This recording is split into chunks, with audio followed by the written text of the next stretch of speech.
What's going on, everybody? It's your buddy, it's your pal Spaz, next to YWC Reality Check. You don't see my pretty sexy face, so you know I'm not alone. Unfortunately, we don't have Guapo tonight, but we do have Kristen.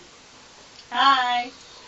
If anybody wants to see how insane me and Kristen actually are, go back 2 videos and check out where we reviewed all 19 of the current and existing MCU movies, culminating obviously with Infinity War. Lots of editing. Also, the answer is very insane, just so you guys know. Yeah, lots of editing, lots of chopping, lots of we're very tired in that video. Lots of my signal decided to go away. Yeah, I mean 3 hours, 23 minutes after editing to review 19 movies isn't that bad, all things considered. We're here to talk. Sure, if you say so. But we're here to talk about Extreme Rules. How do you feel about Extreme Rules, Kristen? I feel alright about it. I was actually able to catch Raw live this week. Okay. Couldn't say the same for SmackDown. Okay. Everybody was shitting on Raw this week. I thought it was alright. I didn't think it was amazing, but... Apparently Raw got its lowest rating ever this week. I don't understand that, because maybe after being gone maybe after missing it for so long, I was like, yeah, this is fine. And see, people, and I'm not going to go too much on this, because we know you've only got half a battery on your phone, but, It's been a weird week, guys. I lost my Bluetooth headphones, so I'm having to use my regular headphones, so I can't charge my phone while talking. So if your phone dies, we're going to have to, get off, wait a long time for your phone to charge, and then get back on and finish it. But, Yep. I mean, what I'm saying is, the rating thing, yeah, I guess ratings are a thing. I mean, people say Raw and SmackDown is kind of shit, and realistically speaking, I'm enjoying everything else that WWE does right now other than Raw and SmackDown. I enjoyed the UK thing, I enjoy 205 Live still, I'm here every week doing NXT. But, I mean, the fact that it was the lowest ratings this week it doesn't reflect this week. It reflects, based on what's happened in previous weeks, who decided to give this week a chance. So it's a very weird way to balance things. But anyways, I am not particularly excited about Extreme Rules. I don't think it's going to be amazing. I think it's going to be a very good, okay show. Yeah, that's kind of how I felt seeing the build-up to it. Yeah. Like we said around WrestleMania, leading up to WrestleMania and afterwards, because we had so many pay-per-views jammed together, we saw the same matches so many times. If nothing else, we can say we're not really having that here. I mean, the Raw Women's title is sort of a repeat, but there's new elements to it, and everything else is sort of new, or at least it's been shuffled enough to be new. Now, that's not always great, but I mean, I don't know. I really wish there was a takeover attached, because then we could be at least Saturday will be good. I don't know. From what I saw, I mean, I'm not gonna say I'm super pumped for Extreme Rules, but I don't think it's gonna be terrible. Yeah, I think when we get to the other side of it, there's one thing that I think is really going to stick out, and we'll get to it when we get to it. But I think the rest of it is just kind of be okay, it was there. It's like cotton candy, oxygen, and butter. They're just things that are there. But I think I kind of liked some of the build-up that I saw on Raw, at least. Okay. For some of it. There's some stuff that I just don't get. But, I mean, unlike most people on Twitter, I'm just like, that doesn't make any sense. Laugh it off. Move on. I think it's going to be a big stepping stone towards SummerSlam, which also kind of makes sense. But really, that makes it a 4-hour episode of Raw, which could that also has SmackDown stuff on it. Well, yeah, a 4-hour. What did they used to call it when they used to blend the brands? They do the Raw Super Show, and it had a little bit of the SmackDown logo at the bottom. Yeah, I guess. That could be a thing. All right, let's talk about the kickoff show that was announced on SmackDown. Actually, technically, it was announced on Twitter by Paige before SmackDown. 3-on-3 tables match. New Day versus Sanity. I mean, I think it'll be entertaining.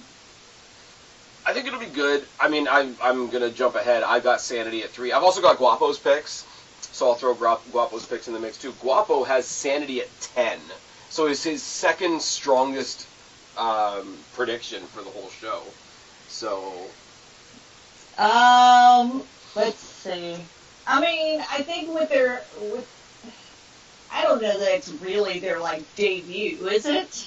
It's their debut pay-per-view, right? It's their debut pay-per-view, and it's really their second match. They came out on SmackDown, they beat up the Usos one week. The following week, they ended up in a match against the Usos and Jeff Hardy, because Eric Young answered Jeff Hardy's open challenge, and the match went to shit, and then the Usos made the save, and rah-de-rah-de-rah. So you figure we're building to a pay-per-view match against the Usos. But nope.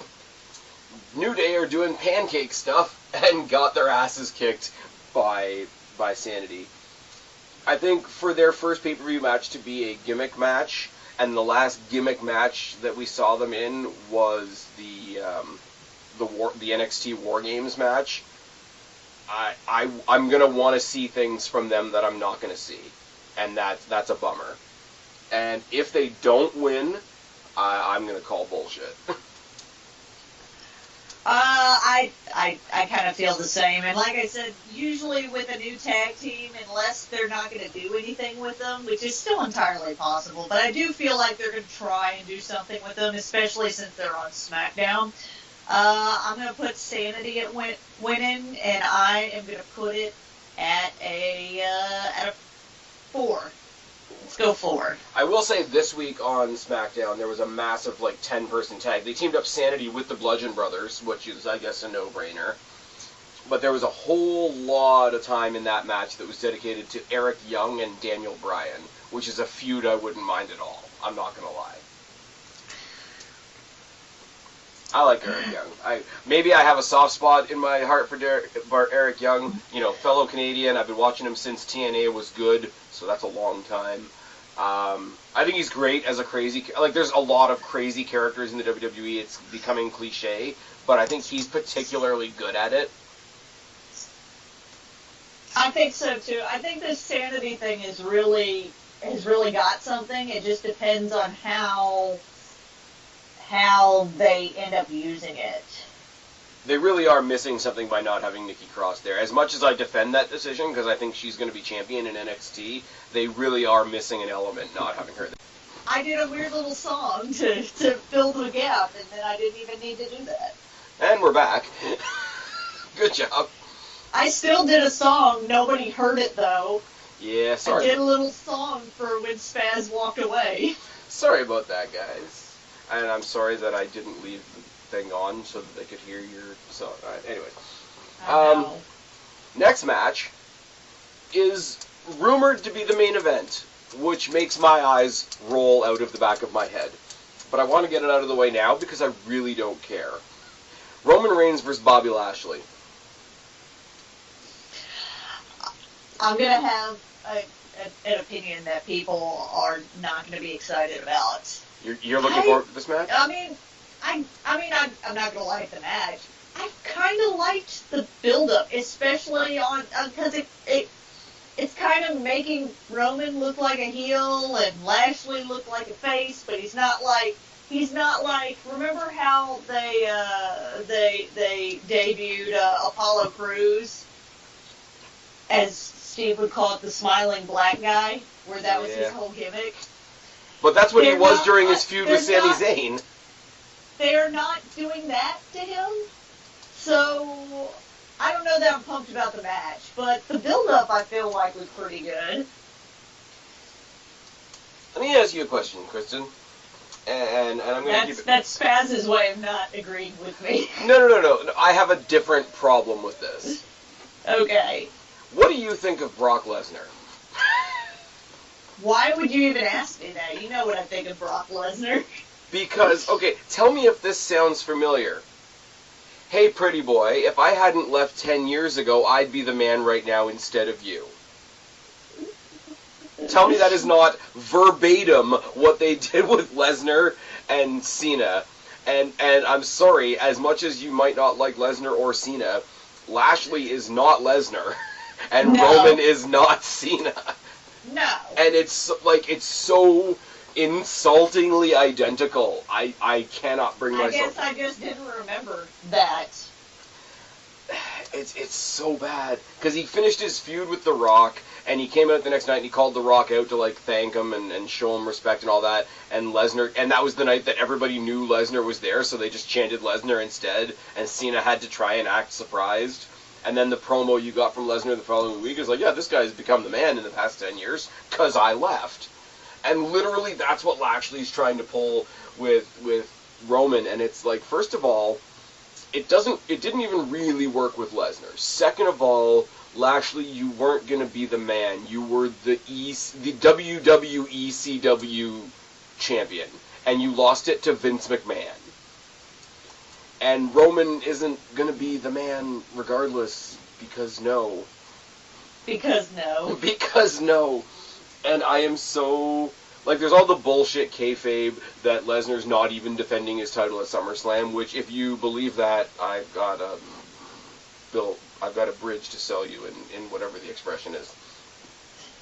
I am so terrified that the main event of SummerSlam is going to be Lesnar versus Lashley versus Roman, and I could not be paid to give a fuck. like the abacus to count the fucks I do not give is huge. Roman wins, LOL. I've got it at 8. Guapo's got it at 2. You've got Roman winning? I do. Well, since I've decided that this is just going to be a wash for me anyways, because I am so confused on some of these, I have Lashley winning, but I only have him at 2. And you just decided that. Yeah, pretty much. For those of you guys that don't know, I'm doing mine kind of on the fly. As we go. On the fly. That's not true. I'm a little ahead. You're a little ahead. I've almost got the rest of them into... I've chosen everything. I've just got to put numbers to it. I almost want to see Lashley win and do them... Because they've been saying, like, the reason they brought Lashley back was because they wanted to do Lashley Lesnar so that they could sort of bring up the MMA history with the blind, stupid hope that that sort of image, like the torch of that image, could be passed from Lesnar to Lashley. And if that happens, if it's just the two of them and they try to do that, I'm going to laugh a lot. And then I'm going to go back to the previous example where that I used before, where Rock tried to pass the torch on to Cena and it didn't work. And this way is not going to work either. Because Lashley was like in Bellator and TNA, while Lesnar was in WWE and UFC. You're picking your car crash here, and yeah. I know we're really skipping ahead to SummerSlam because there's going to be a cool takeover at SummerSlam. Anyways, moving on. Another one that's going to be a whole lot of fun, but again, doesn't make any sense. I can't read my own damn writing. Kevin Owens versus Braun Strowman in a steel cage.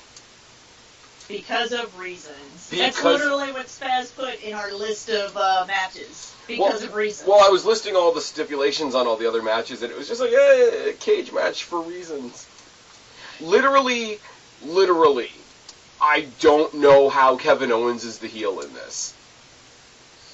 Because he's the one being bullied. It's like Nia Jax claiming that she was bullied by Alexa Bliss. But anyways, we'll get to that when we get to it.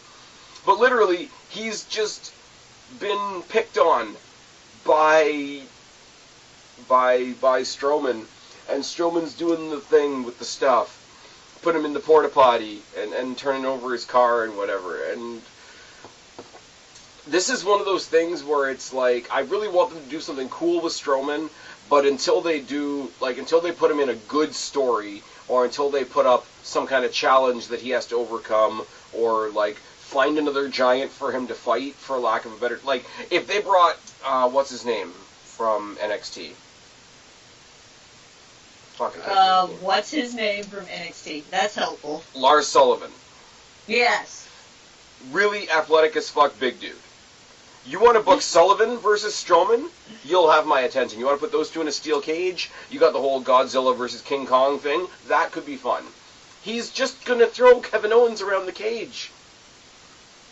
Because Kevin Owens, like, as far as a match with Strowman, Kevin Owens is basically a Dolph Ziggler in shorts. They don't know what to do with Kevin Owens, and even though he's super popular, they don't know what to do with Braun Strowman either. It's so they bad. didn't. They looked like they were going to try and give him the title. They decided they didn't want to tarnish Brock like that. He's a monster, but he's like super popular, so they can't make him like a monster like heel. And if they made him a monster heel, he couldn't have that funny thing that he does as a kind of comedic monster. There's been rumblings ever since the Mixed Match Challenge that they're going to try and play up the little big him and Alexa Bliss thing. That's going to get so inappropriate so quick as far as the fans are concerned if they go the wrong way with that. Because, I mean, fuck, Alexa Bliss, one of her legs is going to be in Canada, one of her legs is going to be in Mexico. I don't know. I don't want them to do that. I mean, Alexa Bliss is good at what she's doing. Strowman's good at what he's doing. Whatever you want to call what he's doing. I don't want the two of them to be together. And Kevin Owens is going to be, like I say, Kevin Owens is going to be a punching bag. Like, I wish I had more to say about this match. It'll be fun, because Strowman will make it fun, Owens will make it fun, and a straight-up cage match is something we haven't seen in a while. Like, we've seen variations, like I say, we saw the WarGames, etc. But what was the last cage match, like, straight-up steel cage match that we saw? I can't even think. I can't remember. I don't know. Fair enough. So, I got Strowman at 10. Guapo's I have Strowman at 9.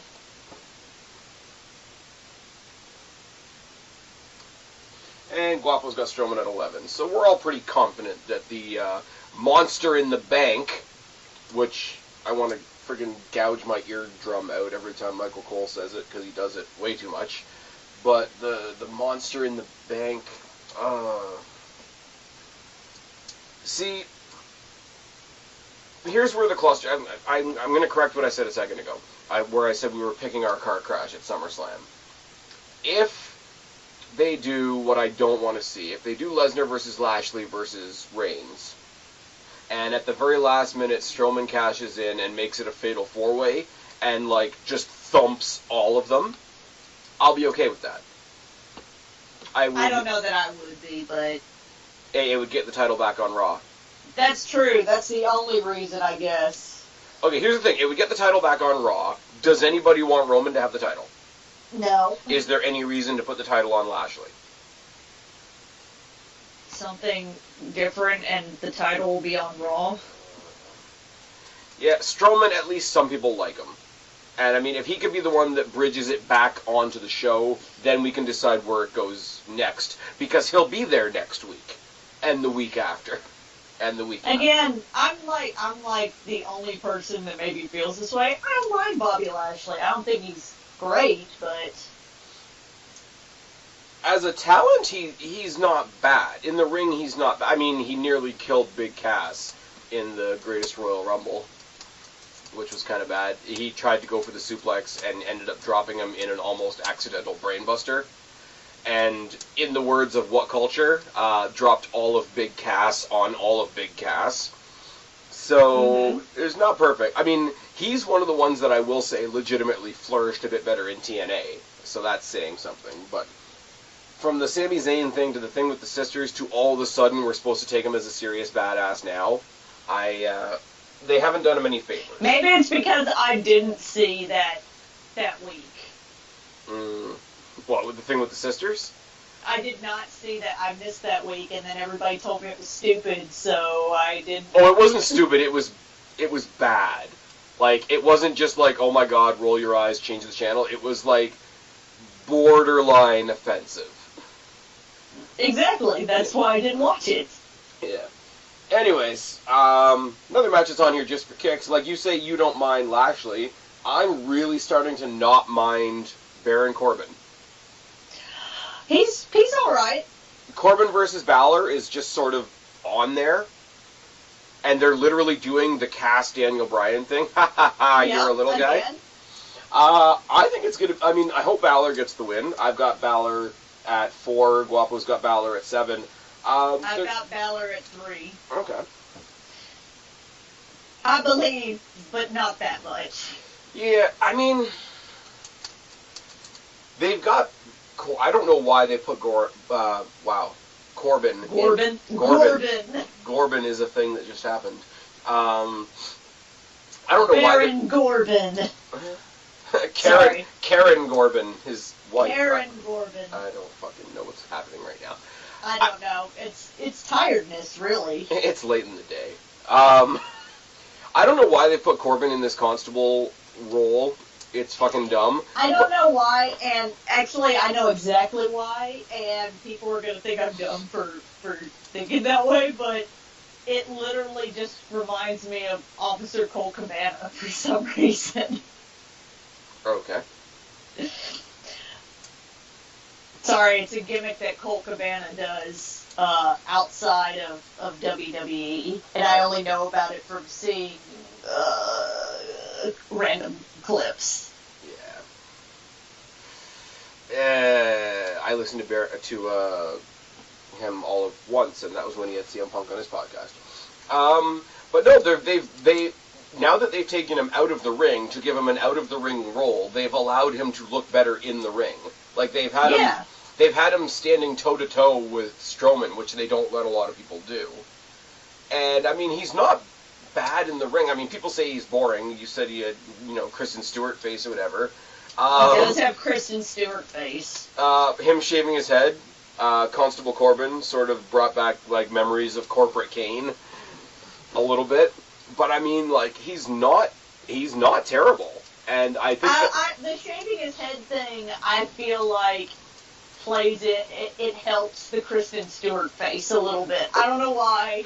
But I think it also helps people accusing him of having a 5 head like Sasha Banks.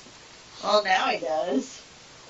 Oh, fuck. I can't talk about Sasha Banks because that chick on Twitter is going to yell at me. Oh, Christ.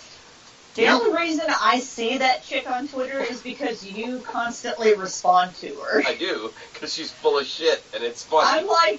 I will literally go on my Twitter, and I'll be like, I am not following this person. Why the fuck do I keep seeing their tweets? It's because Spaz is responding to her. All the time. I am not a troll on Twitter. Yes, you are. Okay, but not in this case. Not in this case, because I'm literally calling her on her shit. We have to give Sasha Banks and Naomi everything, or else WWE is sexist and racist. I'm like, okay, calm down. You'll be fine. Like we say, we all got Balor winning this. I want him to win. Because of the constable role, there's nothing to be gained from Corbin winning this. And I mean, if you want to play Finn as the underdog, even though it's cliche, the authority figure gets even madder because they couldn't hold him down. So next time he comes down with a harder stipulation, and Finn Balor continues to rise. And it's cliche, but they could do it. But like, what do you do if Corbin beats Balor? Then he's happy he kept the little guy down, and Balor that's the end of that thing. and then we throw Corbin in with Lesnar and Lashley and Roman and Strowman.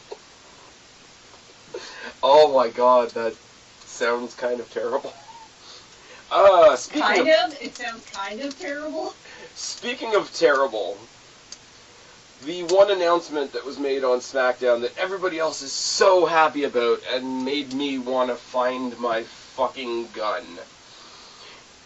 We have the resurgence of probably the stupidest tag team ever. Team Hell No! Fuck it. We had Kane quoting NSYNC on SmackDown. That's it.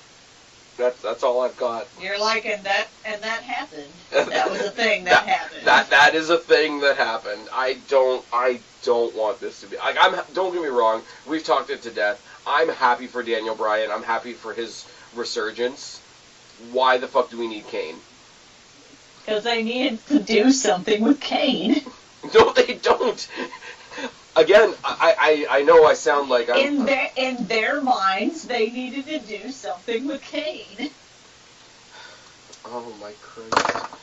But, like, they could, okay, if they wanted to do a high-profile match, because they've got the Bludgeon Brothers, all due respect, they've brought the Bludgeon Brothers from being Bray Wyatt's lackeys to having their own identity, kind of. They're both veterans. Well, I mean, Luke Harper was always good in the ring, but, you know, Eric Rowan is fastly picking up his game. They're a good team, and they're a believable team.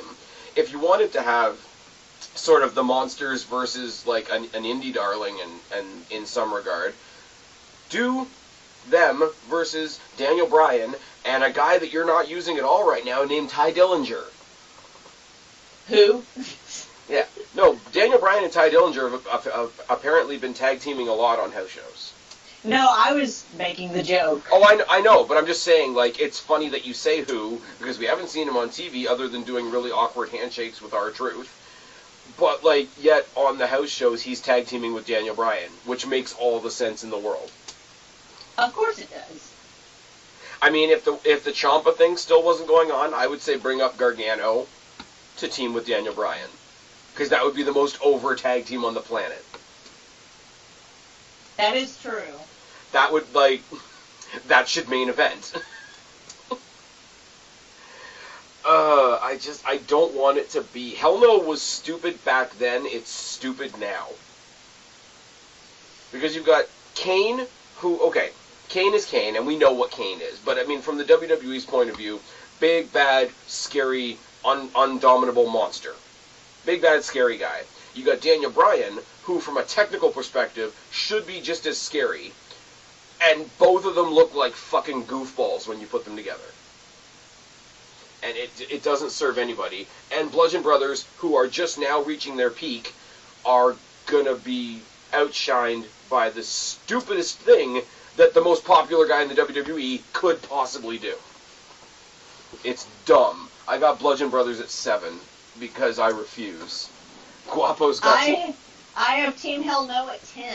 Because why bring them back together if you weren't going to put the title on them? Okay, but why bother bringing Daniel Bryan back if this is all you're going to do with him? And this is me. I've had my huge qualms with Daniel Bryan, but I will put my flag down and say Daniel Bryan deserves better than this.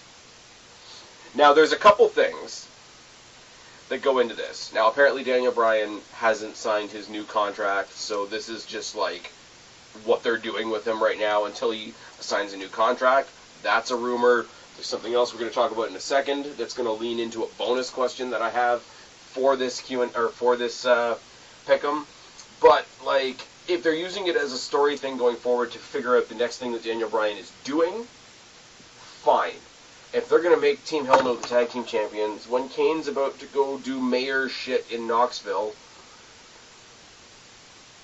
No, I forgot about that.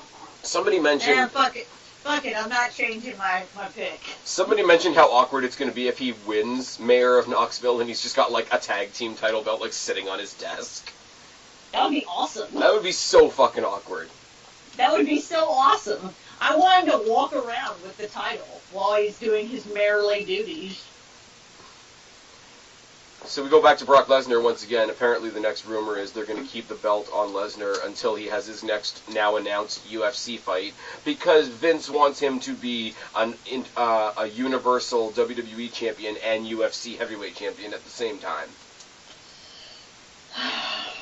I have nothing. I just want everybody to know that while we are doing this podcast, and I'm flipping back and forth on my computer between my list of shit and Sudoku, because that's how much I care about this pay-per-view. There you go.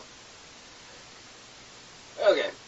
another tag team title match that's at least going to be fun.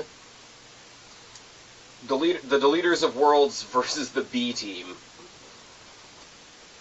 They're so much fun. The B Team is. They are. And I'm glad they're doing something. Like, they've always been, like, really, really high-end jobbers, but, like, as so many people have pointed out, you got Bray's brother / IRS's kid and Mr. Perfect's son, who, given the opportunity, is an amazing wrestler. So if they're able to remember when they were showcasing him for like a minute there, and then he came out as a Paul Heyman guy, and then Triple H came out and laughed at him. Yes, and then Triple H gave him a pedigree and ruined it within like 20 seconds. Remember when Bo Dallas was the NXT champion? Oh, those were the days. But the thing is, like, Remember when Axelmania was super popular? And they had that long-running joke about how he was still in, like, the 2016 Royal Rumble because he never actually made it to the ring because somebody took his spot or something, or somebody attacked him. I don't remember what happened. But there was a long-running joke about him still being in the Rumble, so he was the longest surviving person in a Rumble, and that was silly and funny. But it was also good. Yes. Because he was in it, and he was all like, when they teamed him up with Sandow, and Sandow was doing the Macho Man thing, and he was doing the Hogan thing, it was good. But I mean, like, low-key, like, if you've ever been to a house show, like, he's a fucking good wrestler. Like, yeah, it's a shame. It's sort of like, I kind of want there to be a comedy feud between these two and Breezango, so that they can then go in the ring and blow us away with a great match. That would be nice, huh? I mean, it won't happen because Fandango is injured right now, but... Yeah, he just went into surgery, like, yesterday. Everybody's injured right now. Yeah, it's not great. Somebody sent me a list, and I've just got it on my phone here, so I'm going to do this right now, because that's, like, this match is a comedy match, and the Deleters of Worlds are winning. Yeah, pretty much. So we'll take the time for this match to talk about the fact that Fandango's got shoulder surgery, Goldust just had surgery on both of his knees, Shinsuke is recovering from a dog bite that he got from a sniffer dog at a live event, Bray Wyatt just is recovering from a car crash that he may or may not have caused, and Ruby Riott is out with undetermined injuries, which is why we've only seen Liv Morgan and Mandy Rose. No, Liv Morgan and Sara Logan. There we go. On Raw recently, and Charlotte is still recovering from her burst boob job. I didn't know that Charlotte had a burst boob job. She apparently ruptured an implant a while ago, and it's not like she's not recovering physically. Like, the potential, like, this is all hearsay, so obviously somebody will tell me in the box if I'm wrong, but she's recovering from, like, whatever medication she has to take to, like, fight infection and shit like that, and toxicity. She was in shape enough to do the, what's it called, the ESPN, like, body magazine issue thing. So good for her. But we haven't seen her wrestle in a while. I keep missing SmackDown. Maybe that's why. She hasn't. No, I'm telling you, she hasn't been there. Anyway. Well, that's why I'm saying I wouldn't have noticed that she was gone, because I keep missing SmackDown. So are you going to take the long shot and pick the B team? Oh, yeah. I totally do have the B team on here. Okay, at? I have them at 8. I don't think it is a long shot. Let's just take a minute, and we'll see that is a thing that is happening in this pick'em. When we revisit this and wonder why Mizark 10 has one more victory over you, and having to beat you guys too. That's true. I don't win my game. We've already established this. I've already decided that I'm not going to win this month. Well, if you can tell yourself that it was a forfeit, it is a lot easier, isn't it? I didn't say it was a forfeit. I just don't have any realistic expectations that I'm going to win. Ms. Arten is laughing his ass off listening to this right now. I'm going to try and win, but I just don't think it's happening this week. Okay, fair. I think you're crazy. I am crazy. But then again, I'm I'm not here, so I have to be the person that's crazy. Usually he picks the crazy picks. I will say that is worse than me predicting Bray Wyatt versus Ryback to be a good match. That's true. Yeah. Also, you bought Bound for Glory that one time. Hey, I watched a little bit of New Japan this weekend, so you know. That doesn't cancel out that you paid from Bound for Glory. Okay, I should clarify. Those of you that saw my NXT reviews, I went into this in a little bit of detail. I watched 2 matches from New Japan. The Hashtag Spaz bought Bound for Glory. Watched the Young Bucks versus 2 guys from Japan. I like how he just skated past that. Young Bucks versus 2 guys from Japan that don't know that it's not Halloween, and Kenny Omega versus Don't Call Me Cody Rhodes. They were alright. Anyways, moving on. Speaking of John... I'm just letting that hang in the air, because that's going to get you so much heat. How dare you not kiss Cody Rhodes' ass? First of all, there's no such thing as a Cody Rhodes. Second of all... Oh, yeah, that's right, my bad. Second of all, Kenny the Beta... How dare you not kiss the American Nightmare's ass? Second of all, Kenny the Beta and the Young Schmucks can kiss my ass. The Young Schmucks. The Young Schmucks and Kenny Obeda. Oh, you just like for people to hate on you. I'm sorry, you have to do more than not be in WWE for me to automatically cheer you. Speaking of somebody that could go right on par with Kenny Omega, James Ellsworth is going to be in a shark cage above the ring. Is he? When Asuka takes on Carmella. Because that's always gone well. Okay, can I... Okay. No, whatever it is, no, you can't. Go ahead. No. For a minute. Okay, I'm a dude. I definitely have a dude's opinion here, right? I want to ask you, because you're the token female on this channel, nobody else will put up with it. I am that. What is your opinion on intergender wrestling? Intergender wrestling? Like male versus female? I think in WWE, for the most part, it's used as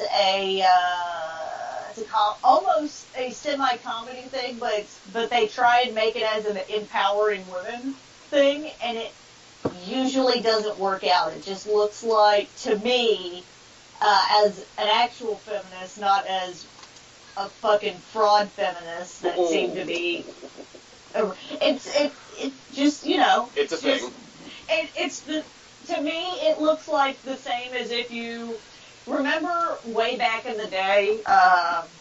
It was when I first started watching wrestling. There was a match. It was a championship match. It was whoever the general manager was at the time was trying to fuck over John Cena, who was the WWE champion at the time. And so they put him in a tag match. They put him in a handicap tag match, and it was him and Candice Michelle, who was the women's champion, against Umaga and the tag team champions. Yes, Trevor Murdoch and God, Lance Cade. Lance Cade. Yep. Oh, they were a thing, weren't they? Oh my God, I even remember that. They were. And so, you know, John Cena's not going to tag in Candice Michelle against these, and you know. Right. Because, it's a bunch of boys, it's so scary. And so, you know, then they end up, they beat the crap out of John Cena, and he's basically unconscious, but not at this point. And they kind of force him to tag Candice in, and then she has to, you know, I'm pretty sure Umaga, slams her, so anyways. Well, I would also slam Candice Michelle. To me, the James Ellsworth with all the ladies around the ring in the Lumberjill match against Asuka, those two matches are the same to me. They're the same level of sexist. They're the same but opposite. Yeah. Because it used to be that, like, you look at a match. Because you look at a match like the one you said there, and the girl looks like the odd one out, and that's not cool, because, you know, we weren't using the women the way we should be. But now it's like the intergender stuff is almost, they always use Ellsworth, because the other feminists, as you said, the fake feminists, are going to get offended if you put in an actual proper male wrestler in there. Like, no offense to Ellsworth, like, he fills his role, don't get me wrong. But they're not going to put a real wrestler. I would love to see, like, the women interact with the cruiserweights. I've said this a bunch of times. But they're not going to do that, because then it's like an actual competition, and there's a chance that the dude might actually win, which would be, you know, quote-unquote sexist. But I think what they're doing here, like you say, like, they're trying to do it as, like, a women overpowering men thing, but it's like, it's not. We're not empowering men, we're just we're not empowering women, we're just putting down men. Putting down this one dude, or putting down this guy. But it's like, okay, but the last time they experimented with intergender wrestling, it was Ellsworth again, and it was Becky Lynch. Now, to my surprise, and I'll give WWE their due, the match with Becky Lynch and James Ellsworth wasn't terrible. But they still made him look like an idiot. The match itself was fine. He got in, he did some stuff, she got in, she did some stuff, and then she owned him at the end, which is fine. Becky Lynch is awesome.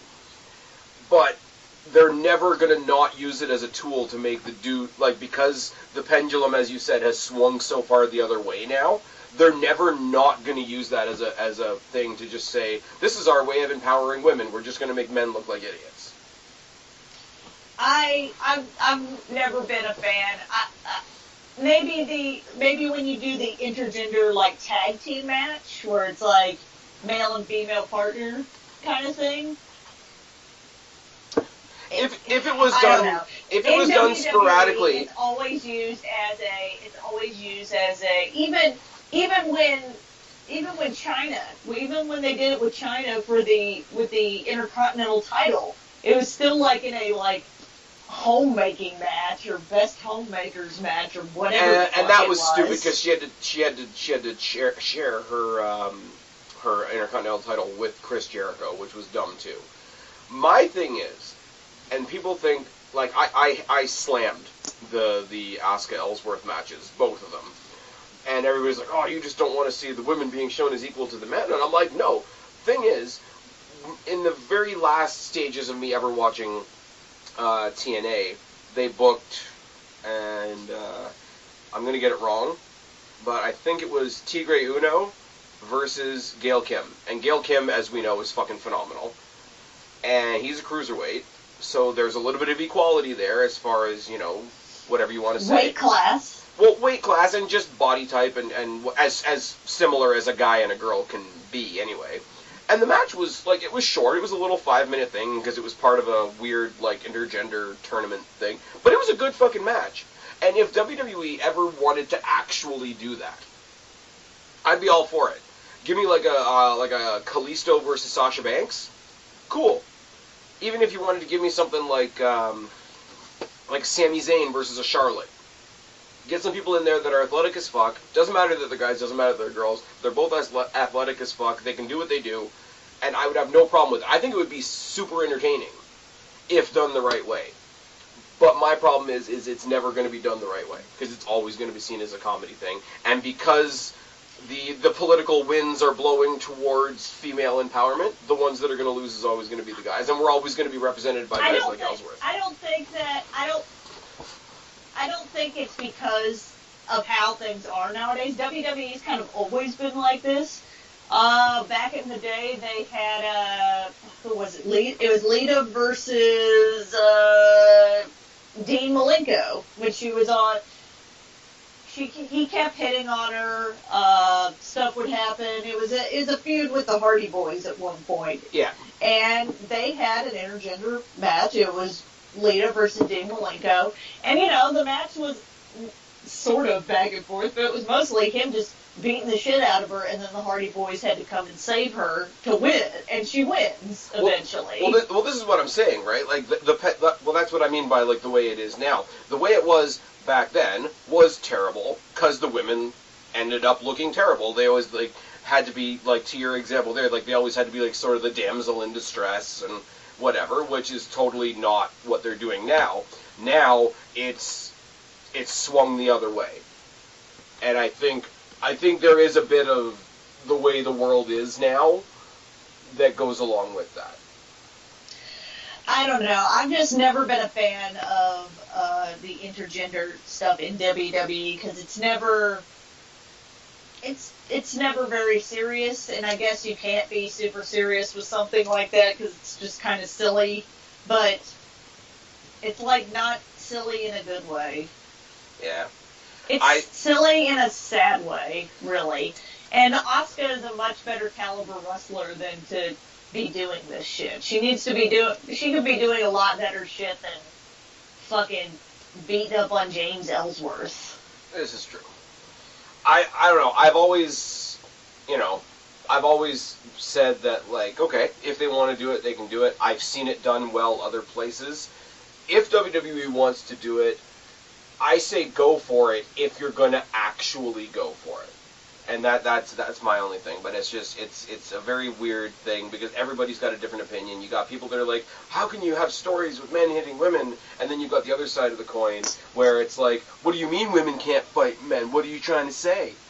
So it's never going to be done properly, but I kind of wish it would, because if they did do it properly, I think it could be cool. Anyways, all of that is to lead up to us talking about Asuka versus Carmella for the championship. I got Asuka at 6. Guapo has Carmella at 1. I have Asuka at 7. So we did not talk about the match at all. Instead, we talked about stuff about the match. We talked about the gender war in WWE, which is a little bit more fun topic, and I'm sure will get me equal hate as I did, referring to the Bullet Club as jobbers. Hey, I tried to save you there. We had similar opinions. Yeah. And Spaz and I don't always agree on gender politics. This is true. But also, you don't bite my head off for having a different view, which sets you aside from a lot of people. From what I call the fake feminists. The feminazis? What Spaz's really hatred is what I call fake feminists, which are women that essentially want to do the same thing that men have done to women for all this time, which is talk down to them and group them all in one box, and they're all assholes and jerks, kind of put them all in one box like men put women in one box. There's a whole lot of women that I would love to put a lot in their box. Anyways, speaking of... Boo! Alexa. Trying to make a serious topic here. Boo! Speaking of, we got Alexa Bliss taking on Nia Jax, who, I'm sorry, at this point needs to go away. I don't mind Nia Jax, but they need to be doing something else with her. This feud with Alexa Bliss is not... My story of bullying is really sad, so now I'm entitled to a title, and I don't have it. I'm going to get it back at Extreme Rules. Shucky Ducky. Anyway. Shucky Ducky? I don't know. The Booker T thing. Anyway, I don't know. Okay. It's kind of sad that, like, as much as I'm a fan of Alexa Bliss, as much as I think she's keeping her title, I've got her at 5. Guapo has her at 3. All the focus is going to be on the lady sitting in the front row, and that's Ronda Rousey. I have Bliss at 5 as well. And are they just gonna... I don't know what this means. Does this mean they're gonna continue Nia's feud with Ronda? No. Are they trying to make Ronda look good before we get into WrestleMania season where she's going to take on Charlotte? Like, I don't understand what this feud is. I think Ronda's picking up the title from Bliss at SummerSlam. Well, we'll see. I don't know how I feel about that. I still feel like it's way too soon, but... I feel like it's way too soon, but I mean... I felt like it was way too soon whenever, they gave her the title shot. Yeah, but that was, like, it made sense in a way of Nia Jax being the champion, going out and finding a challenger that, like, kayfabe-wise. Like, okay, I'm a champion. Worthy. I'm a champion. I'm going to make myself look good by challenging the biggest, baddest name that's just joined the company.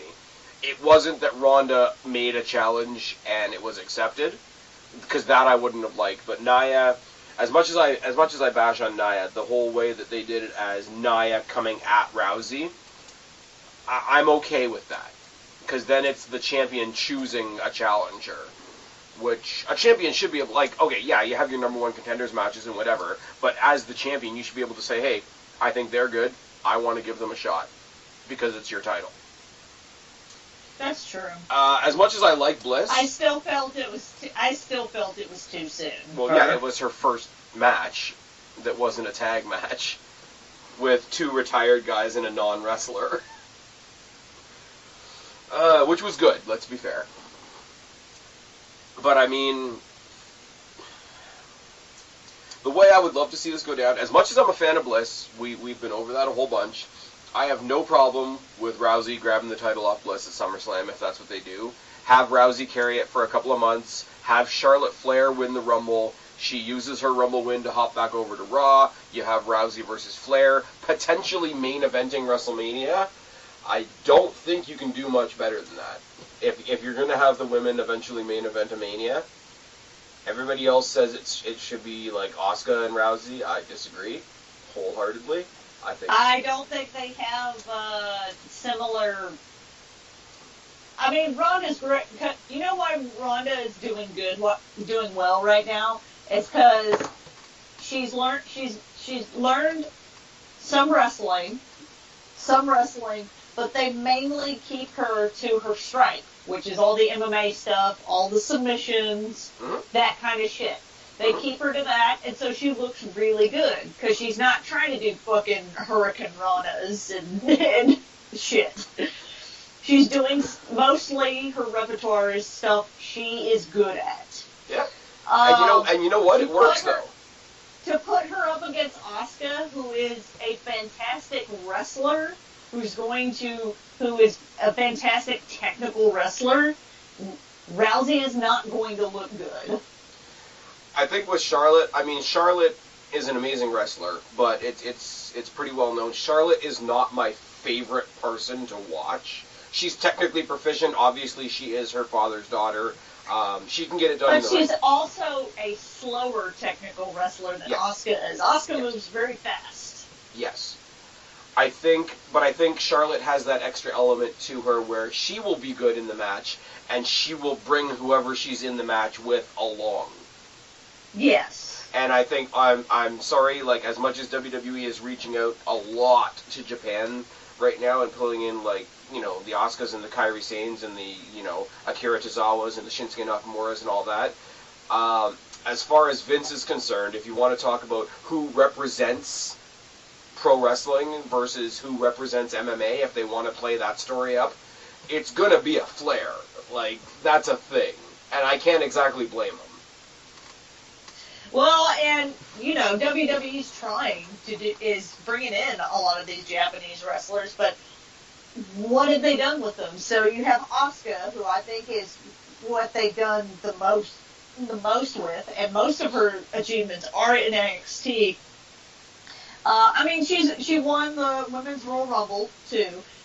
Like I said, she's the one they're doing the most with. You've got Shinsuke Nakamura, who they've been, like, fucking flirting around giving him the WWE title, and now he's going for what, like the US title at this point? Think about though. Pull the trigger on him. You got Hideo Itami, who's in the cruiserweight division. Hideo Itami, who had a shot at the cruiserweight title on Tuesday, fucking phenomenal match against Cedric Alexander.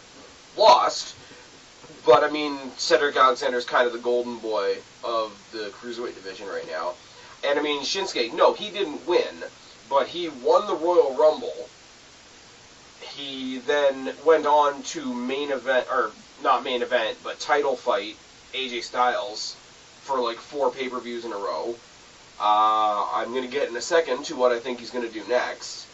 I don't think you can all of a sudden say, okay, we're going to try and be international, so let's put all of our titles on Japanese people. Well, I never thought they were going to do that. I'm just saying, I feel like they've brought these people over and not done a whole lot with them. I don't know. I still think, like, and I hate to say this because this is such like a Vince McMahon type answer, Rousey versus Flair on a marquee is going to get you more buys than Rousey versus... I mean, that's not wrong. It's not. And, I mean, like, I heard about Asuka before she debuted in NXT because I know other people that follow New Japan, that follow All Japan, that follow IWGP and all those other indie things. So I was hyped up by the people conversing around me before she got to NXT. And then I saw her in NXT, which doesn't apply to everybody. And the people that see her on the main roster now only see what the main roster has done with her versus Charlotte Flair, Ric Flair's daughter, with the Ric Flair remix music and the Ric Flair robe and the, And who's been on Raw, who's been on the main roster longer. Who's been on the main roster longer, held multiple titles. She's the only one to hold NXT, Divas, Raw, and SmackDown championships. She brought in the current women's title in that triple threat with Becky and Sasha, which was amazing. She's had her other shots she beat Asuka. So there's your main thing right there. She beat Asuka's undefeated streak. But I mean, right there, if you're gonna say who's got more shine on them to go on and face Rousey, well, Charlotte beat Asuka. Call that like a #1 contenders match a year ahead of time. And I'm sorry, not that it should matter, because it really shouldn't, but her last name's Flair. And that matters. Anyways, so yeah. So I think we're going to get Rousey Bliss at SummerSlam. Rousey gets involved in the match. I've heard rumors that they're going to turn Ronda Rousey heel and put her with friggin' Bliss. I don't like putting her with Bliss. I do like the idea of turning her heel though, because she gets like she's all smiley and whatever, and her promos are kind of weird. But then when she gets like pissed off Rousey face, like in a match, and she has her resting bitch face. Yeah. I like Rousey. She has resting bitch face. Yeah. But it's like good. It makes me wonder, like, in a year or so, when Baszler comes up from NXT, like, how long is it gonna? If Rousey's still there, how long before they put Baszler and Rousey in a feud? How long before they put him in a faction? This is also true, because the other 2 4 horsewomen of MMA are in the PC now, so. They're going to get to that eventually. I think that's going to be a real, like, behind-the-scenes slow burn. Anyways, so Bliss. We all think Bliss is going to win. Also, apparently Nia Jax has heat in the back. I don't know why, but apparently that's a thing. U.S. title. Now, I'm a fan of the Hardys. I know you're not exactly a fan of the Hardys. So I'm indifferent to the Hardys. Well, yeah. Which upsets everybody for some reason. It doesn't upset me. I don't know. The Hardys are way too much fun. I mean, like back in the day Hardys and now Hardys. So may or may not surprise people to hear that I have Nakamura at 2, taking the U.S. title off Jeff Hardy. I have Nakamura at 6. Wow. Because I think finally they need to put a goddamn title on this guy.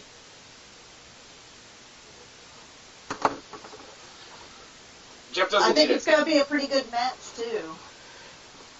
I think at some point, because they're slowly taking Jeff into that darker, like he's starting to paint his face again, and like he's doing the creepy eye. He's doing the Brother Nero stuff, just but like without away from Matt. because Matt has a replacement brother Nero in Bray Wyatt. I think you just get, like, the Broken Hardys and Wyatt and Sanity and the Bludgeon Brothers, and you have, like, a really, really creepy NWO. I think it works. It's good. We'll see. I will say I like the broken gimmick more with Bray Wyatt in it. Really? Yeah, I do. Okay. I like it more. It's like less. I don't know. He lessens the annoying tendencies. Maybe it's because since they both have to talk, there's less of it. And maybe because Monoxide's podcast has been on hiatus for a minute, I get a break. Yeah. I love Monoxide and I love Guapo, but I kind of want to kill them sometimes. Sometimes. And by sometimes you mean all the listeners can hear the heat or the hate seeping out of your pores. Yeah, they can hear it physically in audio. It's weird. Yeah. But with no words. Yeah. When they thought you left the show. That was great. It was great because I didn't mean to do it. Yeah. Anyways, I don't know. Like, the cool thing about this for me is, like I said back at WrestleMania time, I'm like, okay, Styles is probably going to win at WrestleMania, and Nakamura can go on and face Jeff Hardy. And everybody's like, why? Why would you want to see Nakamura versus Jeff Hardy? I'm like, they're the two most charismatic guys you've got on SmackDown. Like, it won't be the best 5-star classic match of the night. I'm not saying it will be. But creepy, like, slowly getting darker Jeff Hardy versus asshole, heel, rock star Shinsuke Nakamura is going to be good. I love Nakamura's, like, remixed theme, too. Most people hate it. I love it. I think it's fine. I'm sorry that most of my opinions is, it's okay. Well, I mean, that's what we're saying about this whole show, right? Yeah, but... Guys, we promise we'll be more awake for SummerSlam. I preferred listening to the violins, and so the singing over it, like, I can't hear it as much, but, you know, if you liked his old theme, then fucking go buy it. Or go listen to it on YouTube. I don't even necessarily like the fact that there's lyrics over it. I think the fact that they've, like, given it that electric guitar effect over the violins. I think that's amazing. It's very cool. I think if I could get that version without the lyrics over it, I would totally purchase that version. That would be like the happy medium between what we currently have and the original? Yes. Yeah. That's fair. But I mean, like, they definitely did make it more obnoxious, which for a heel Shinsuke Nakamura does work. And I just think, like, him doing the whole, like, you know, sarcastic foreigner, like, me no speak English, but nutshot. It's just so bad, because here's a guy who's gone all over the world and made himself famous as a wrestler. We know that he's a great wrestler. He knows that we know he's a great wrestler, and we expect a great wrestling match. And his way of flipping off the fans is not giving them that great match, instead punching somebody in the dick. Like, that is a thing that is happening. It is a thing that is happening. Oh, they did a weird thing on WWE.com as well, where it was like current WWE stars dress up as like old school ECW guys, and Shinsuke Nakamura dressed as Sabu is kind of eerily okay. He's got the old like big parachute pants and the whole fucking bit. Anyways, this was the last thing I saw before we came online. So, okay.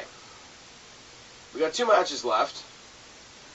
I'm going to kind of go in reverse order because of what I think is going to be better. So we're going to talk about AJ Styles versus Rusev for the WWE Championship.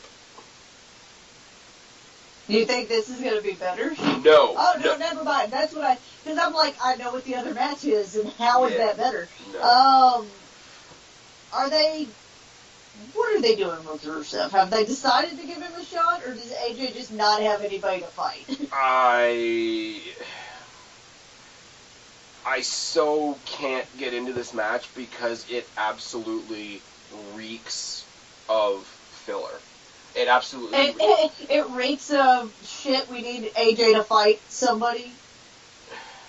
It's weird, though. Because they don't really give a shit if Brock Lesnar's fighting anybody, but whatever. Well, that's why, you know what, and I've been meaning to say this in a video for a while, the reason that they've put I'm convinced of this, the reason that they've put the pay-per-views back together as joint pay-per-views is because they know people won't buy a pay-per-view that doesn't have a world title match on it. Or there's some that won't. Dude, I totally agree with that. Yeah, like, they put the pay-per-views back together so that they could have a world title match on every show. But it's a weird combination. You know, you could also have a world title match on every show if, I don't know, you had your champion on the fucking show. But see, the opposite side of that is even when, and I think we talked about this before Money in the Bank, even when somebody brings that title back, be it Roman, be it Lashley, be it Strowman, be it Constable Corbin, I don't care about that belt. Like, the belt on Raw, to me, is the IC title. Well, I mean, you don't care about that belt because it's not on the show. But, like, from its inception, I haven't cared about it. So it's like, I don't... Like, this is why I'm not as wound up as some people about it not being there. Because I don't care about it. Like, the WWE title, like, the real title is on SmackDown. Like, have one title and defend it on both shows, I don't really care. But that other title is a fruit roll-up with the WWE logo on it. Anyways, getting back to what I was saying. The weird combination of ideas that go into this match with AJ and Russo. I mean, don't get me wrong, the match is going to be fine. It's a very jarring clash of styles, pun intended. But, like, on the one hand, you've got, okay, we've got one of a couple of things we can do with AJ at SummerSlam. On the other side of the coin, we need a filler right now. And further to that, hey, here's this guy Rusev that's gotten himself over. He's got a bunch of fans. Let's throw them a bone and then take it back. And have him lose to AJ Styles. Yeah. Because we're going to have him lose to AJ Styles because we don't really want him to win, even though he's gotten himself over. But we're going to totally use not heat. What's the opposite of heat? Shine? Yes. We're going to totally use that shine that he's done, that we've not helped with at all. Mm. Which creates, like, I know they don't see Rusev, like, WWE in their stubbornness don't see Rusev as a face. Like, they think he's just a heel that's over for some reason. But they basically created what they created at WrestleMania, which is a face versus face feud with no heat on either side. So while it's because everybody likes AJ, and everybody right now likes Rusev. While it's a good match, that's all it's going to be. And I know sometimes just a good match is enough. I don't think it's going to be true in this case. It's not going to be enough to make people give a shit. And they've been teasing for a long time that Lana and Rusev are going to separate from Aiden English. And if fucking him out of a world title shot is how they do it, then they've doomed Aiden English's career. Because Aiden English ain't shit without Rusev. I'm just waiting. I'm just waiting for Aiden English to not be there anymore. They could put him on 205 Live. I wouldn't mind. But Aiden English's days were numbered when his tag team partner left. Oh my god. When they weren't the vaudevillains anymore. Go on YouTube and look up Simon Gotch shoots on Enzo Amore. It's a 5-minute video that starts with, well, what do you think about Enzo Amore? Well, Enzo Amore is kind of an abortion. What? He's kind of an abortion? Like his mom... What does that even mean? It's like his mom should have. Oh, okay. Well, like, he was talking shit about him. He just is one. He is an abortion. He just doesn't know. He is one. Enzo Amore's rap video, though. It's so good. Fuck. I got the hat. Everybody's shitting on me, but I got the hat. Enzo Amore's hat? The Enzo Amore real one hat. He's selling merch? Oh, fuck yeah. Like, he's releasing tracks. And he's got, like, a merch store, so I got a hat just to piss people off. Alright. Good on him, man. Yeah. Oh, fuck, like... Way to use that 15 minutes of fame. I don't know. Apparently he was, like, DJing and, like, freestyle rapping before he even came to WWE, so I think it's not so much a new journey, but, like, a return. Way to use that 15 minutes of fame. When I will say, and in all seriousness, like, I'm not going to turn this into another political debate, but most people that follow me on Twitter know my opinion on, you know, the whole Me Too bullshit and the rampant slew of, like, false accusations that rise from the Me Too movement. So when he was finally, like, officially acquitted by the court, by the cops, by everybody that said, yeah, this girl is talking some fucking shit, and he just put out on Instagram, like, yo, I'm going to be in Times Square later today, and fucking Times Square is just massively stacked with Enzo fans, like, showing him, like, unconditional support. Made me happy. Good for him, because he was a guy that I always found entertaining, but good for him that he's got enough fans that are like, yeah, you got fucked, we're here to support you. I liked it, I thought it was cool. But that's me. And I'm an asshole. I like that as well, but that is one, the Me Too movement is one of the things that Spaz and I differ on. Yeah. It's a good intention thing, but I think there are a lot of people that ride it to misuse it, and I think the girl that... Well, yes, that's the whole co-opting of feminism there we go. thing. It just happens. Yep. Like, the girl that accused Enzo Amore and falsely accused him, she's shit. She's just a garbage human being because she makes it less likely for people to believe anybody else. Because... But also, like, in the moment, she tried to ruin a guy's life. She did try to ruin a guy's life. That is also awful. That is also what makes her a vile shit human being. But she also hurts the cause, too, because she makes it nobody want to believe other people. Right. Like, she should, I won't mince words on it. The Me Too movement started as a way for women that had been actually sexually harassed to put it out there so that other people that weren't speaking out knew that you were not alone. It has been fucking co-opted by bullshit feminism, by fake we're talking about wrestling. We can do a whole other podcast about this, And I'm not trying to shit on Spaz because I know he's not the problem. Well, thank you. Most people don't know that I'm not the problem. Spaz, for all of you guys that don't know, Spaz isn't the problem. He's just, he takes offense to the idea that a bunch of women are like, all men are shit. Which you should. Thank you. Which you should take offense to that. It'd be like me taking offense because some dudes are going around saying all women are sluts. Hey, I am not that. Or slipping some dick pics in your DMs. I'm saying there's a lot of injustice. Stop blaming people as a group. Yeah. Let's talk about wrestling. And stop pretending that your group is the only group that gets fucked with. Oh, Christ. Where were we even? I had to. Rusev and Styles.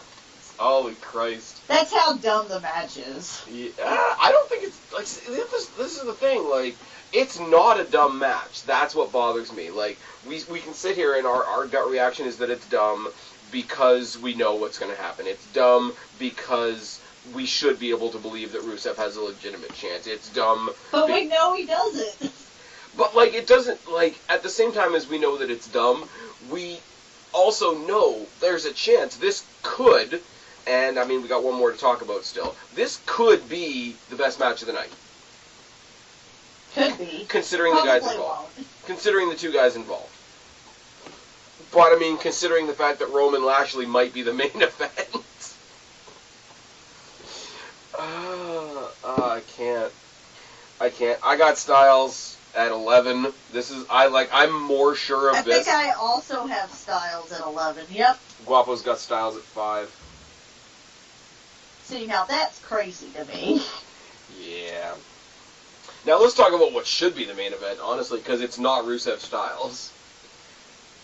For the Intercontinental, reinforcing my point that the Intercontinental Championship is the real title on Raw, we've got Dolph Ziggler versus Seth Rollins in a 30-minute Iron Man match for the Intercontinental Championship. You have Seth freaking Rollins, or Seth fucking Rollins. You have Dolph fucking Ziggler. Like, how could...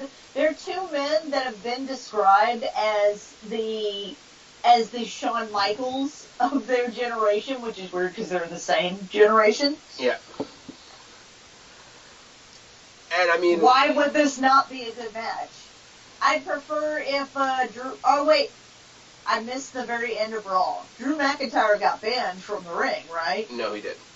He didn't? Did he win? Okay. Yeah. I'd prefer if Drew McIntyre was not involved, just because I think it doesn't need... It doesn't I don't need want it. I don't want it to have a bullshit ending, which it's going to, but... I could see it ending in a tie, which would be very unfortunate.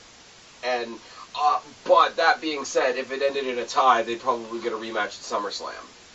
And by that point, Drew McIntyre might have his own opponent to deal with somewhere else. I don't know, like, I don't know what to say other than this match is going to be fucking fantastic. Somebody said it to me recently, I can't remember who, or else I would give them credit. Rollins, in the way that he picked up the IC title and ran with it, he sort of got back up into his spot of being the guy without any one real, like, flagpole moment. Like, it just kind of happened. Like, he had that run in that gauntlet match that they did that lasted like an hour and 5 minutes, which was fucking insane. He had the Intercontinental title matches at WrestleMania and Greatest Royal Rumble. The latter match at Greatest Royal Rumble was probably the best match of that entire show. And sort of, when they were in Montreal not too long ago, and he literally couldn't cut his promo because the fans were out shouting him, and he just had to take his moment and be like, I'm kind of the fucking guy again. Like, I'm kind of fucking awesome. Yeah, like, we can talk about, you know, who's going to put on, like, AJ Styles is probably the best wrestler that WWE has, although he's on SmackDown. We can talk about how over Daniel Bryan is, or somebody like a Johnny Gargano. We can talk about how much fun Braun Strowman is, or how excellent Kevin Owens is in his role. I can extol the heel virtues of somebody like The Miz, somebody like Samoa Joe, somebody like Alexa Bliss. But the one guy in WWE right now that's got sort of like the man written on his forehead is Seth Rollins. And he's fighting for the Intercontinental Championship. So it's the main title on Raw. Well, and, you know, as much as we shat on him when he had the title, when it was like, when he was kind of in the authority kind of thing, that kind of helped bring him to where he is now. But see, this is where I go with my point once again with the Intercontinental title. His run right now with the Intercontinental Championship feels more important than his run with the WWE title. Yes. And it should be the main event, and it's not. And preemptively, that pisses me off. The match with him and Drew was fucking... For two guys that are of such different size, of such different build, they shouldn't have been able to have the match they had on Raw this week. But they did. Like, logic dictates. Because he's Seth fucking Rollins, man. There you go. He just is. I mean, when you talk about people that can wrestle a cardboard cutout of themselves and make it look good, Seth Rollins is in that group. Okay, here's the question for you then. He's probably the closest to being the Shawn Michaels of this generation that we have. Yeah. But without actually being just a copy of Shawn Michaels. Not being a copy of Shawn Michaels, being what Shawn Michaels was to his era. Yes. I will say, absent of CM Punk, I agree. Because we don't have CM Punk anymore. But CM Punk was in that role. Or took up that spot. We see, like, when people say, the Shawn Michaels of this era, the Shawn Michaels of today, whatever, to me that means the all-around wrestler. You can be a good guy, you can be a bad guy, you can work the stick, you can make people love you, you can make people hate you, you can brawl, you can grapple, you can high fly, you can do anything that a wrestler needs to do.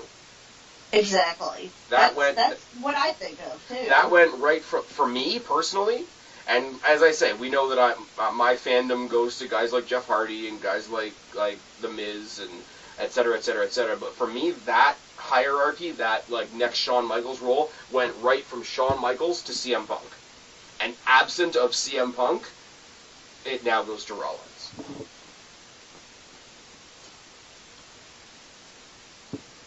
Because I'm sorry, I wouldn't even give that to Daniel Bryan. Now, no.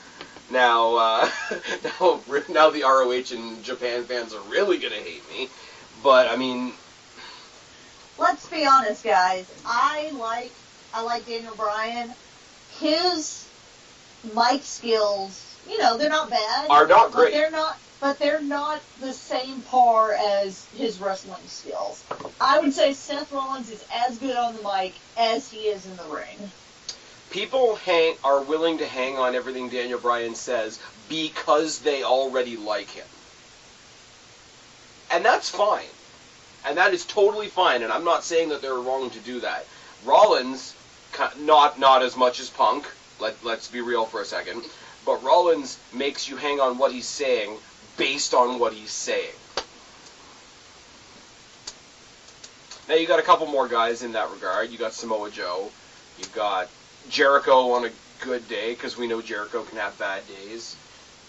Jericho will tell you Jericho can have bad days. Well, exactly. Yeah. And that's out of all the elements that I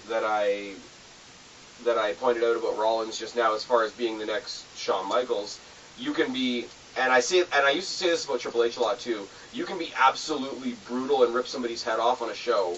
Later on in the same show, you can be in a comedy segment and make me laugh, and neither one takes away from the other. Rollins can do that too. So who do you have winning? I have Ziggler at 1. I have Ziggler at 1 as well. What's your reason? Because I don't think they're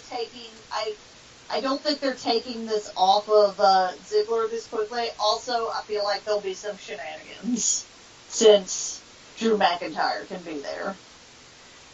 See, as much as I want to see them have a rematch again at SummerSlam, I want to believe that the reason you take the IC title off of Rollins is that you're moving him up to a main event spot.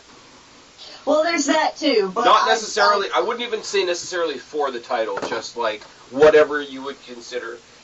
Actually, I'll put it out to you. You're booking SummerSlam. You've got Seth Rollins. You can do anything you want with him. Don't be dirty. You can put him up against anybody on any of the three. That joke aside, let's be clear. Seth Rollins is hot, but I feel like he's a dude that just talk about CrossFit all the time. Wow. So I don't know that I could ever date Seth Rollins. I didn't say date, but anyway. But you're booking. I don't know that I could even do that with Seth Rollins, because I feel like that's what he would. Well, yeah, because Finn Balor is your answer, isn't he? Yes, because Finn Balor. Because Finn Balor. But you're booking SummerSlam. No titles. Okay. Say there's no title involved for just to make it easier. You can book Rollins in any match against anybody on any of the 3 rosters. Who do you book him against? Finn Balor. Really? Is that my actual answer? Not even as a joke. Is your real answer not even as a joke? See, I would, except for the fact that we've seen it. And that doesn't I make gotta watch it again. That doesn't make it bad. I'm also not checking out dudes. I can't not book Rollins versus Styles.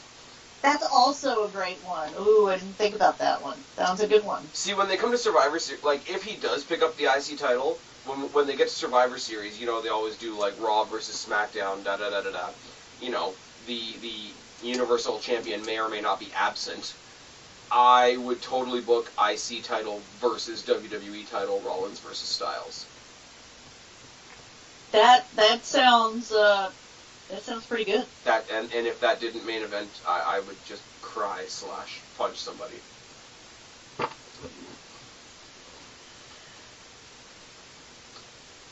Anyways, shall we have a bonus question? Sure. What is the bonus question? There's only one, because I got really super lazy. Daniel Bryan and Kane versus the Bludgeon Brothers. Does The Miz get involved? I hope so, because then we'll finally get the Miz versus Daniel Bryan thing that we've wanted. That was literally the storyline reason why Miz was moved over to SmackDown.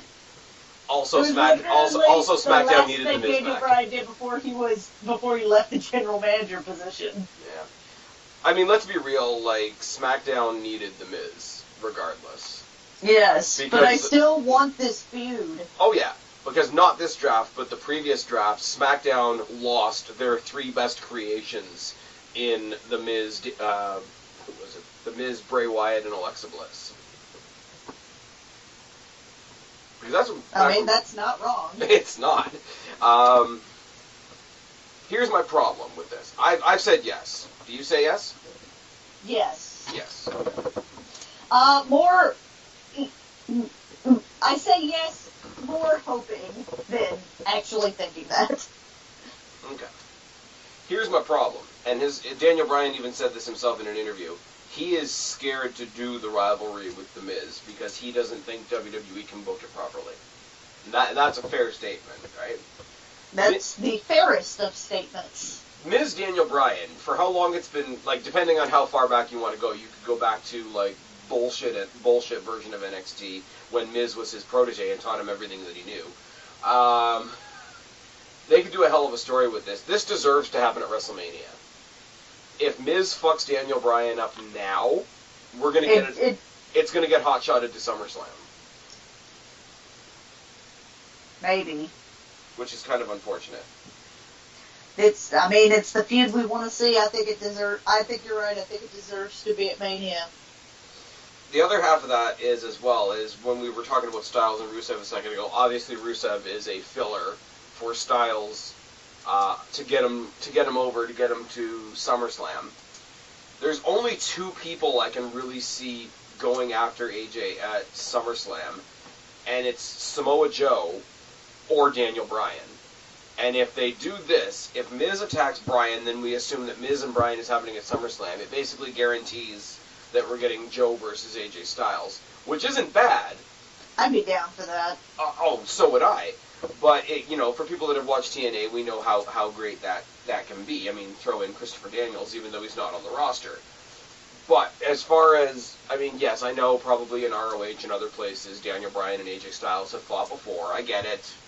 That'd be the first time in WWE.